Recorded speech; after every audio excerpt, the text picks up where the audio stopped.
Assalamualaikum warahmatullahi wabarakatuh. Halo sobat muda semuanya. Mulai hari ini di channel Aba Academy akan ada sebuah segmen baru nih. Baper yuk, bahas penelitian remaja yuk bersama saya Munas Prianto Ramli atau Kak Munas.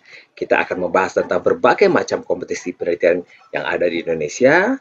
Dan tentu saja nanti juga akan ada episode yang akan membahas bagaimana mengembangkan proposal penelitian dan menulis laporan hasil penelitian. Jadi buat kalian yang sangat berminat dan tertarik dengan dunia penelitian, oke, harus stay tune terus di sini ya. Dalam segmen Baper Yuk, bahas penelitian remaja yuk. Oke, sobat muda, pada episode kali ini kita akan mengupas Juknis MyRes 2021. MyRes itu apa? MyRes adalah Madrasah Young Researcher Supercamp. Nah, buat kalian yang baru gabung di channel ini, yuk subscribe. Nggak ada ruginya loh buat subscribe, oke? Kita akan segera bahas tentang Madrasah Young Researcher Supercamp. Kita akan kupas tuntas nih, gimana Juknis dari MyRes 2021, khususnya bagi siswa Madrasah Sanawiyah dan siswa Madrasah Aliyah yang ingin berlomba dalam ajang yang bergengsi ini. Nah, sebelum kita bahas nih, sobat muda, sebenarnya di luar sana banyak sekali lomba kompetisi penelitian. Ada yang diselenggarakan oleh kampus, ya, berbagai lembaga, ada pemerintahan. Nah, menurut Kak Munas nih, ada 4 lomba kertas ilmiah yang bisa diikuti dan bergengsi di negara ini. Ada Elkir LIPI, Lomba Karya Ilmiah Remaja LIPI. Ada MyRes, Madrasah Young Researcher Supercamp, Kementerian Agama. Ada NYIA, ya, National Young Inventors Award dari LIPI. Dan juga ada KOPSI, Kompetisi Peneliti Siswa Indonesia dari Kemdikbud. Dan tentunya masih banyak lagi kompetisi penelitian yang lain, ya. Nah, di antara 4 kompetisi tersebut, 1 kompetisi sudah menutup pendaftarannya, yaitu Elkir LIPI yang ditutup tanggal 31 Mei kemarin. Sehingga sekarang yang masih bisa nih dibidik ada Madrasah Young Researcher Supercamp yang akan tutup pendaftarannya 25 Juli. Kemudian ada NYIA, National Young Inventors Award yang akan tutup Oktober 2021. Dan KOPSI, Kompetisi Penelitian Siswa Indonesia yang akan tutup pendaftarannya tanggal 31 Agustus. Nah, kita akan bahas dulu nih yang paling dekat penutupan pendaftarannya, yaitu Madrasah Young Researchers Supercamp atau MyRes. Apa sih itu MyRes? Buat kalian yang belum tahu MyRes itu apa, ini memang ada sebuah lomba penelitian ilmiah yang dikhususkan bagi siswa Madrasah Sanawiyah dan Madrasah Aliyah, baik swasta ataupun negeri. Jadi kalau kalian siswa Madrasah Sanawiyah ataupun Madrasah Aliyah, kalian bisa banget nih ikut lomba penelitian ini. Ya, yang dilombakan apa? Yang dilombakan adalah proposal. Jadi ini adalah lomba penelitian, tetapi yang akan kita lombakan di awal adalah proposal penelitian. Ya, ada berapa bidang? Ada 3 bidang yang dilombakan, teman-teman. Ada saintek, ada sosial humaniora, dan keagamaan. Untuk kepesertaan MyRes ini, teman-teman bisa mengikutinya secara individu ataupun secara kelompok. Ingat, kalau teman-teman melaksanakan secara kelompok, maksimal anggotanya hanya 2 orang saja. Jangan bikin kelompok lebih dari orang. Tidak diizinkan oleh panitia. Oke, jadi kalau kelompok maksimal 2 orang saja, atau kalau mau individu juga boleh. Tahapannya gimana sih? Nah, begini tahapan MyRes itu, teman-teman. Yang pertama adalah teman-teman membuat proposal penelitian yang oke banget untuk dilombakan, ya kan? Kemudian teman-teman upload secara daring di sistemnya MyRes, ya. Jadi yang pertama kita mengupload proposal kita secara daring. Lalu kemudian panitia dan dewan juri tentunya akan memilih 50 proposal terbaik dari setiap bidang dan setiap level. Artinya akan ada 50 besar terbaik bidang saintek Madrasah Sanawiyah, bidang sosial humaniora Madrasah Sanawiyah, ada 50 terbaik bidang agama Sanawiyah, juga akan ada 50 terbaik saintek bidang saintek untuk Madrasah Aliyah, 50 besar untuk bidang soshum Madrasah Aliyah, dan 50 besar untuk bidang keagamaan Madrasah Aliyah. 50 besar terpilih ini akan melaksanakan presentasi di depan dewan juri secara daring. Lalu kemudian juri akan memilih 15 besar, ya, atau 15 terbaik yang melakukan presentasi untuk dikemkan jika ada perkemahannya secara daring untuk tahun ini, ya. Mengingat kita masih pada kondisi yang belum normal, ya. Kita masih new normal atau uncertain period, ya. Maka saat sekarang camp-nya masih dilaksanakan secara daring. Kalau dulu ya di Maret 1 dan 2 karena belum pandemik teman-teman, camp-nya dilaksanakan secara offline. Setelah mengikuti 2 hari camp ini, 15 besar tersebut akan mendapatkan pembinaan selama lebih kurang 1 bulan dari mentor-mentor. Ya, meskipun mendapat pengarahan dan pembinaan dari para mentor, teman-teman, akan tetapi ya, penelitian itu tetaplah tanggung jawab dari peserta di bawah pembinaan dari guru-guru atau mentornya di madrasah. Ya. Kemudian terakhir akan ada final, di mana pada saat final ini 15 besar terbaik akan presentasi hasil dari penelitian mereka. Jadi ini tahapannya teman-teman. Sehingga tentunya dengan tahapan ini teman-teman harus tahu nih tanggal-tanggal pentingnya kapan saja.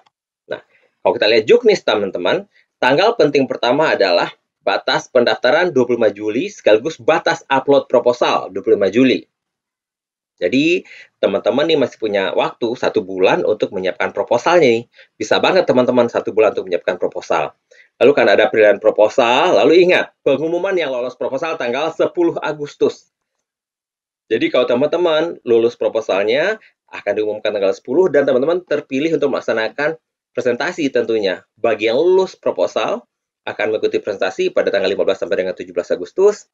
Lalu nanti pengumuman 15 besar terbaik itu pada tanggal 31 Agustus. Dilanjutkan dengan workshop, ada pendampingan, dan 15 terbaik ini harus menyerahkan laporan hasil penelitian tanggal 31 Oktober untuk nanti mereka presentasi tanggal 5 sampai dengan 7 November. Lalu kemudian akan ada grand final atau penganugerahan pemenang MyRes di Indonesian MyRes Expo dan Exhibition 2021. Semoga teman-teman kondisi membaik ya. Jadi untuk MyRes Expo-nya bisa dilaksanakan secara luring. Oke? Nah, kalau ada yang bertanya, ada perbedaan nggak sih MyRes tahun ini dengan MyRes tahun lalu? Nah, kalau kami pelajari juknis dari MyRes sebelumnya dan juknis tahun ini teman-teman, ada 3 hal yang cukup berbeda. Yang pertama masalah pembimbing. Kalau di juknis-juknis sebelumnya, di MyRes sebelumnya, pembimbing itu maksimal 1 orang. Pada MyRes 2021, pembimbing boleh maksimal 2 orang untuk 1 proposal. Kalau pada MyRes sebelumnya, pembimbing itu adalah guru dari madrasah yang bersangkutan. Untuk tahun ini, bisa saja guru atau mentor dari luar madrasah, tetapi ditunjuk oleh kepala madrasah sebagai pembimbing penelitian. Tidak masalah. Dan yang ketiga, yang paling berbeda adalah template. Untuk tahun ini, teman-teman, proposal MyRes itu mempunyai template baru yang lebih sederhana. Template ini, teman-teman, bisa teman lihat di lampiran 2 juknis.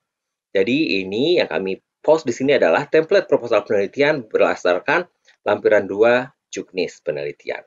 Ya. Apa saja itu? Kita lihat ada judul maksimal 15 kata, ada bidang penelitian, memilih bidang apa, ya. Teman-teman peserta 1, ada latar belakang masalah. Oh, itu sebenarnya latar belakang penelitian mungkin ya, latar belakang penelitian 450 kata, rumusan masalah dan tujuan penelitian, manfaat penelitian, kajian teori, tinjauan pustaka, hipotesis, metode penelitian. Ya, ini kami copy paste dari lampiran 2 juknis teman-teman. Ini bukan kami karang sendiri ya, tapi karena kita kupas tuntas juknisnya, kita sampaikan di sini template proposal penelitian berdasarkan juknis. Nah, mungkin kita akan bahas sedikit nih ya, kira-kira nih kalau apa saja sih yang perlu diisi ya di juknis tersebut. Nah, menurut pengalaman kami membimbing para remaja, ya, siswa, mahasiswa, kira-kira mungkin ini yang bisa diisi nih teman-teman. Judul maksimal 15 kata, ya. Bidang penelitian, teman-teman harus pilih salah satu. Latar belakang ini sebenarnya latar belakang penelitian ya, karena kita copy paste dari juknis, kita juga menulisnya latar belakang masalah, mestinya latar belakang penelitian ya.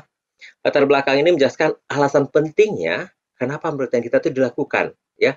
Begini bisa menjelaskan tentang kondisi saat ini seperti apa, masalah apa yang ingin kita pecahkan, dan mengapa peneliti tertarik untuk melakukan penelitian tersebut.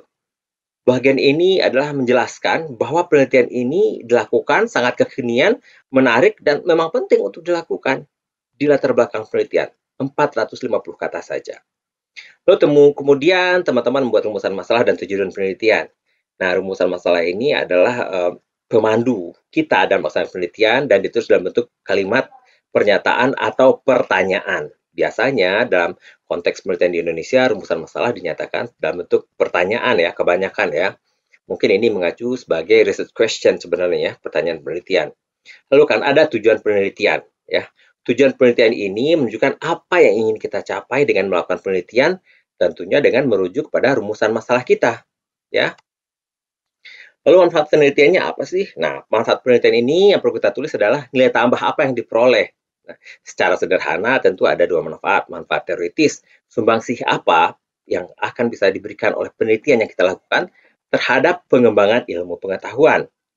Atau juga manfaat praktis, siapa atau kelompok mana yang akan mendapatkan manfaat dari penelitian kita dan bagaimana penelitian ini bermanfaat bagi mereka.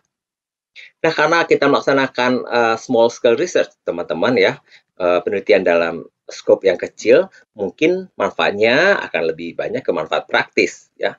Jadi manfaat penelitiannya bermanfaat bagi siapa? Apakah bagi peneliti, bagi remaja, bagi sekolah, bagi guru, atau bagi instansi tertentu, atau bagi pemerintah, pengambil kebijakan, dan lain-lain. Lalu ada kajian teori, dibatasi 250 kata. Ini adalah teori yang menjadi alat baca atau lensa kita dalam melakukan penelitian, atau landasan kita dalam memecahkan masalah yang diteliti. Lalu kemudian tinjauan pustaka sebanyak 500 kata. Kajian pustaka ini merupakan elaborasi dari hasil-hasil penelitian sebelumnya yang berkaitan dengan topik yang akan kita teliti atau permasalahan yang kita teliti. Jadi penelitian-penelitian lain yang berkaitan erat dengan fokus penelitian kita masukkan di kajian pustaka dan maksimal hanya 500 kata saja. Lalu hipotesis jika ada. Kalau teman-teman penelitiannya penelitian kuantitatif, mungkin ada hipotesis ya, maka perlu dituliskan di sana. Nah, lanjut ke metode penelitian 500 kata yang diisikan di sub metode apa yang digunakan, subjek penelitiannya, populasi dan sampelnya gimana, atau para peneliti kualitatif, partisipannya siapa saja, lalu teknik dan alat pengumpul datanya, dan rencana analisa data. Bagaimana kita mengolah data yang akan kita dapatkan. Lalu jadwal penelitiannya bisa ditulis dari mulai proposal dan tentunya pengumpulan laporan penelitian 31 Oktober. Jadi teman-teman bisa banget tuh nulis jadwal penelitian dari teman-teman menyusun proposal bulan Juni sampai 25 Juli sampai nanti kira-kira teman mengumpulkan laporan penelitiannya tanggal 31 Oktober. Ya.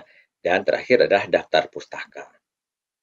Ini teman-teman salah satu hal penting yang membedakan MyRes sebelumnya dengan MyRes kali ini. Di mana MyRes sebelumnya proposalnya tidak berupa template seperti ini. Jadi ini lebih sederhana teman-teman dan semoga teman-teman tidak kesulitan. Oke? Nah, ingat teman-teman, batas akhir upload proposal itu adalah 25 Juli. Apa yang mesti di-upload? Kalau berdasarkan Juknis nih teman-teman, yang mesti teman-teman upload adalah halaman cover, teman-teman bisa lihat di Juknis, di lampirannya, proposal, jangan lupa gunakan template yang ada di Juknis, di lampiran 2. Lalu surat pernyataan, dan surat pengantar kepala madrasah. Oke teman-teman, masih ada 1 bulan lagi bagi teman-teman untuk mengirimkan proposalnya. Oke, sekian dulu teman-teman pembahasan kita mengenai Juknis MyRes 2021. Nah, teman-teman yang akan mengirimkan proposal, gak usah khawatir. Di episode-episode berikutnya, kita akan membahas ya kira-kira Juknis ya, bukan Juknis, template proposal itu bagaimana kita isikan sesuai untuk bidang masing-masing. Jadi mungkin di episode 2 kita membahas template untuk bidang saintek, lalu kemudian bagaimana mengisi template buat bidang sosial humaniora episode berikutnya, dan kemudian bagaimana mengisi template, apa sih yang diharapkan untuk diisi pada template buat bidang keagamaan. Untuk episode pertama, saya rasa cukup dulu teman-teman. Jangan lupa untuk memberi semangat kepada tim kami untuk selalu subscribe ya. Jangan lupa subscribe atau subscribe ya. Jangan lupa subscribe ya teman-teman channel ini. Oke, demikian episode pertama dari Baperi Bahas Penelitian Remaja. Sampai jumpa lagi di episode berikutnya. Saya pamit. Assalamualaikum warahmatullahi wabarakatuh.